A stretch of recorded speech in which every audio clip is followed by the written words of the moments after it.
Wagwan YouTube, Wagwan, Jamo TV HD. We out here with the Pocofone F1, and we're gonna have a little pre now, a little review thing, because obviously I've been using it for a week now. And you know, I've had some ups and downs with it. I was initially, very gassed because it was like my first Snapdragon 845 device. So I'm thinking, wow, the speeds are going to be blistering. It's going to be mad. I'm coming from a Razer phone, which has a Snapdragon 835, and that's going to be slow now compared to this. And, it is fast, but compared to my Razer phone with a Snapdragon 835, it's not that deep. It's not night and day. It's more, I don't know, day and lunchtime. Like, it's morning and lunchtime. It's not that deep, but it's a slight progression kind of thing. Anyway. So first of all, we'll talk a battery. Now, the long story short is that it's a 4,000 milliamp battery. It's powering a Snapdragon 845. It's powering 6 gigabytes of RAM, and it's powering the Adreno 630 GPU. And with that, I get about 6.5 to 7 hours if I'm not playing any video games that day. But yeah, the processor is very fast. The menu, it's all quick, like swiping through the menus, doing all that kind of stuff like that. Opening the apps. It is very quick, and it's all very snappy thanks to that Snapdragon 845. Yeah, I don't have a problem with that. The performance, general performance is cool. It opens the camera quite quickly as well, actually, as you can see there. And it keeps stuff in memory for quite a while. I was playing Fortnite earlier, and I'm sure if I go back to it, okay, it's loading. But I was going to say, I'm sure if I go back to it, it will just be, yeah, straight here in the lobby. Not too long to wait, to be honest. And I think, to be honest, I just died, and it was loading back into the lobby anyway. So that's probably why it came up with that load screen again. But yeah, general performance is quite decent. And the battery, yeah, 6 hours plus all the time, which is very good for, a Snapdragon 845 processor.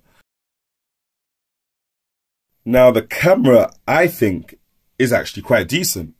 However, it does lack some modes that I would really like to see on this phone, such as 60 frames per second, 4K at 60 frames per second, just like the, what's it called, the OnePlus 6 and the OnePlus 6T that's coming out. I would like to see, the camera really take advantage of that Snapdragon 845, and I don't realize why it hasn't yet. If I show you the modes, if I go into video, you've got literally two modes, time-lapse and slow motion. And yeah, I've got quite a few options here. They're quite confusing to understand, like video, HFR, maybe high frame rate, video, high frame rate. Oh, okay, there we go, high frame rate. So this is in, regards to the slow motion. You can choose 720 at 120, 1080p at 120, or 720 and 1080p at 240.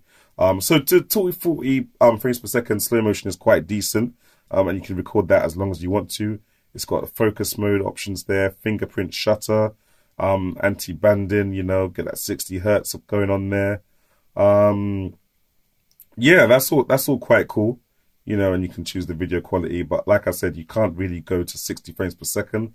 I'm not sure if the anti-banding means 60 frames per second now, but when I shoot the video, like if I shoot this video right now, from what I can see in the preview, it doesn't look like 60 frames per second. Like if I go watch that back now, like if I shoot this video right now, from what I can see in the preview, it doesn't look like. I don't feel that looks like 60 frames per second to me. It looks like 30. But I'll double check and let you guys know in the description section below. But yeah, that's that for the camera. It is quite good. I'll just show you a few samples. I haven't showed you any samples, have I? How do I get it to turn to the left? Rotate. There we go. So yeah, that's a couple of pictures of, okay, not going to rotate. No? Oh, you just swipe up to share. That is quite cool, actually. That is very useful. Yeah, but what I was trying to do was rotate. There we go. Yep. Not too bad, to be honest. Not the worst camera I've seen. Not the best camera I've seen. Definitely better than the Razer phone. The video doesn't have any image stabilization, not even electronic. Or if it does, it's very, it's not that good at all. As you can see in my room here, I'm hand holding it and just walking around to give it a little test. But yeah, the still camera is definitely better than the video camera, and the video camera doesn't really have much modes at all. But yeah, as you can see, the still camera is very good. Now, in terms of the screen and media performance and the speakers, it's okay. It's nothing to write home about, but it's okay. It will do. You've actually got stereo speakers here. Only one of them is front facing though, and I don't really like it when it's like that.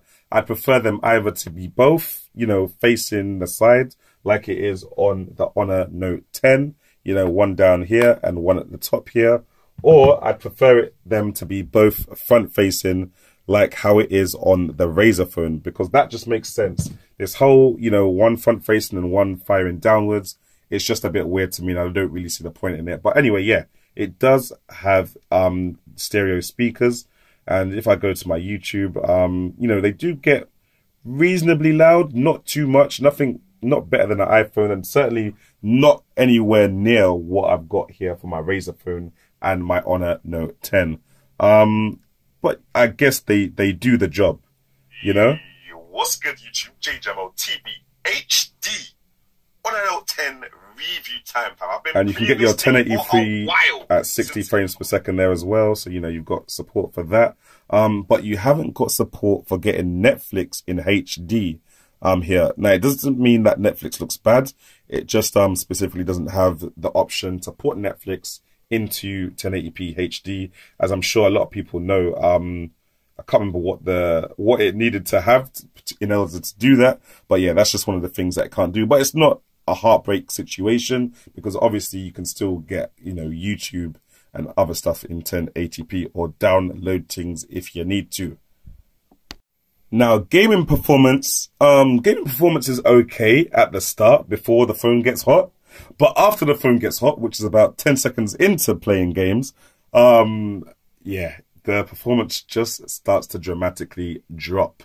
And I'm not sure why, because it's got, you know, the state-of-the-art water cooling, which is supposed to sort out that situation. But in reality, that's not the case. Now, as you can see, this frame rate is very nice here. You know, I'm walking around and everything like that. In this, you know, in this game itself doesn't really get the phone that hot. But when I play a top, you know, Android game, such as, say, for example, Return to Planet X, that's where we start seeing problems in terms of what the gaming potential of this phone is. And it's not that deep. I mean, you know, if you're just playing a little bit on the train, maybe, you know, if your train ride's less than half an hour, you probably won't notice the thermal throttling. But if you're trying to do an extended gaming session, for example, Fortnite, as I'm about to show you, it can get a bit taxing when, you know, the frame rate is just being really juddery. But yeah, guys, that's it for now for the Pocofone F1.